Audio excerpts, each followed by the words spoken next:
जय जवाहर दोस्तों, मैं हरनाम मरावी और आप देख रहे हैं गोंडवाना एक्सप्रेस न्यूज। और हम सीधे ले चलते हैं मणिपुर में जो एक दर्दनाक हादसा जिसको लेके भारत ही नहीं पूरा विश्व एक शर्मिंदगी महसूस कर रहा है। और इसी को लेकर आज हमारे राजस्थान डूंगरपुर के विधायक 84 विधायक राजकुमार रोज जी हमारे साथ जुड़ गए हैं और जो है मणिपुर को लेके चिंता व्यक्त कर रहे हैं। और उनका कहना है कि मणिपुर राज्य एक छोटा राज्य है, लेकिन ऐसे राज्य में जो है उनको कौन पनाह दे रहा है, ऐसे कौन लोग हैं जो मणिपुर पे जो है अत्याचार कर रहे हैं, शोषण कर रहे हैं और उनको जो है उनकी जल जंगल जमीन से बेदखल कर रहे हैं। तो सुन लीजिए, हमारे साथ जुड़ गए हैं राजकुमार रोज जी।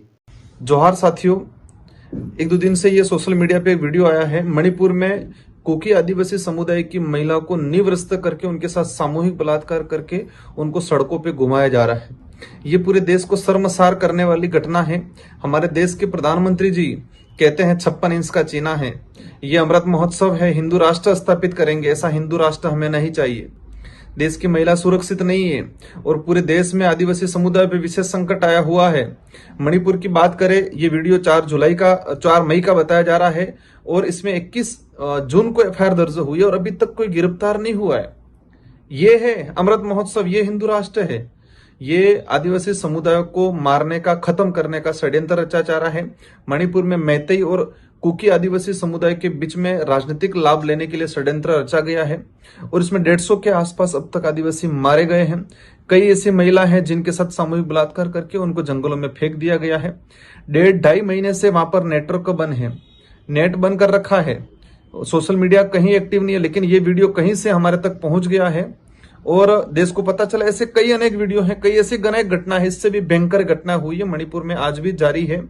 और ये वहां पर जमीन को लेके, आदिवासी समुदाय की जो जमीन है उन जमीन को हड़पने के लेके षड्यंत्र रचा गया है और जानबूझ के दो समुदाय के बीच में लड़ाई करवाई जा रही है राजनीतिक फायदा लेने के लिए। कई आदिवासी समुदाय जो अपने आप को हिंदू नहीं मानता, जो अपने आप को आदिवासी धर्म अपनाता है, अपनी परंपरा के अनुरूप पूजा पद्धति करता है, उनके जो देव डेरे हैं उनको ध्वस्त कर दिया गया। उन लोगों ने, कोई ईसाई बना हुआ है, उनके चर्च 300 के आसपास चर्च उन्होंने खत्म कर दिए गए हैं।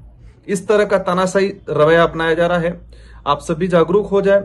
देश की जो महिलाएं हैं, जो युवतियां हैं, जो युवा हैं, देश के जितने जो जनप्रतिनिधि है, जो एसटी एससी के जो जनप्रतिनिधि है, जो हम समाज का सर्टिफिकेट लगा के एमपी एमएलए बने हैं, अगर ये देश के अंदर, ये मणिपुर में अगर राज्य की सरकार, केंद्र की सरकार इस पे ध्यान नहीं देती है तो हम सब मिलकर इस्तीफा दें। इसे पद पे रहने से कोई मतलब नहीं है। ये देश के लिए बहुत गंभीर है, विशेषकर आदिवासी समुदाय के लिए गंभीर है। मैं विशेषकर देश की राष्ट्रपति महोदय उनसे निवेदन करना चाहूंगा, आप एक महिला हैं, एक आप आदिवासी समुदाय से आती है और देश में इस तरह से आदिवासी महिलाओं को निवृत्त करके सड़कों पे घुमाया जाता है, सामूहिक बलात्कार किया जाता है और आप मौन हो। ये दुर्भाग्य की बात है इस देश के लिए, महिलाओं के लिए दुर्भाग्य की बात है, आदिवासी समुदाय के लिए दुर्भाग्य की बात है। हमारे समुदाय से एक महिला देश की राष्ट्रपति बने हुए और मौन है वो।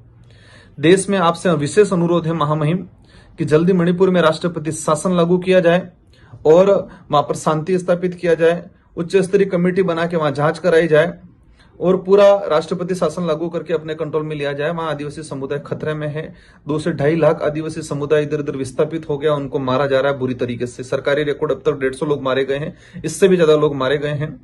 देश के सारे जो सामाजिक संगठन है उनसे अनुरोध करना चाहूंगा कि छोटे छोटे मुद्दे छोड़ के इस देश को, ये जो बड़ा मुद्दा है, हमारे देश को कलंकित करने वाला मुद्दा है, उसको आप सब लोग गंभीरता से ले और सभी राज्यों में, सभी जिलों में ज्ञापन दे।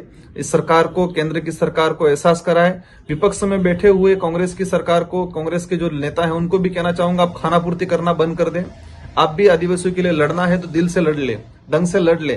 पूरे देश के अंदर माहौल तैयार होना चाहिए। ये आदिवासी समुदायों के साथ कलंक है, आदिवासी समुदाय के साथ बहुत बुरी स्थिति, बहुत बुरा बर्ताव किया जा रहा है। ये नहीं सहा जाएगा। ये षड्यंत्र के तहत रचा जा रहा है। वहां पर कुकी समुदाय की जो जमीन है, जो लैंड है, वो बता रहे हैं वहां खनिज संपदा जो निकल रही है, उनको इस तरह से खदेड़ के उस लैंड पे कब्जा करने का एक षड्यंत्र रचा जा रहा है। ये इस तरह का हिंदू राष्ट्र बनाया जा रहा है। 56 इंच का छीना वाले हमारे प्रधानमंत्री गायब है। देश की गोदी मीडिया जो रात दिन ये वो झूठी झूठी खबरें, कुत्ता कहाँ पैदा होता है, गाय ये हो गया, पशु ये हो गया, अमेरिका में, जापान में क्या चल रहा है, छोटी छोटी चीजें दिखा रहे हैं। लेकिन देश में, मणिपुर राज्य में इतना बड़ा हादसा हो रहा है, ये गोदी मीडिया व्यवस्थित तरीके से दिखाने नहीं चाहती है। भाइयों, आप सबको जागरूक होना पड़ेगा। हम सबका कर्तव्य है, पूरे देश के अंदर एक उग्र आंदोलन किया जाएगा और सरकार को एहसास कराया जाएगा। मैं एज ए राजस्थान से आदिवासी समुदाय से एक विधायक हूं और मैं भी और पूरे देश के विधायकों से अनुरोध करना चाहूंगा, अगर ये तरीके से नहीं मानते हैं तो हम सब मिलके हमारे पद से इस्तीफा देंगे और मणिपुर के हिंसा को लेके महिलाओं को न्याय दिलाने के लिए हम लोग आगे आएंगे। इन्हीं शब्दों के साथ आप सबको धन्यवाद, जोहार, आभार। ये लड़ाई हम सब की है, हम सबको मिलकर लड़नी है और सरकार को एहसास कराना है कि आदिवासी समुदाय का जमीर जिंदा है। वो फ्री की योजनाओं में ही आप लोगों में व्यस्त नहीं रहेगी। हम लोग लड़ेंगे सब मिलके और सरकार को एहसास कराएंगे कि आदिवासी समुदाय का जमीर जिंदा है। जय जोहार।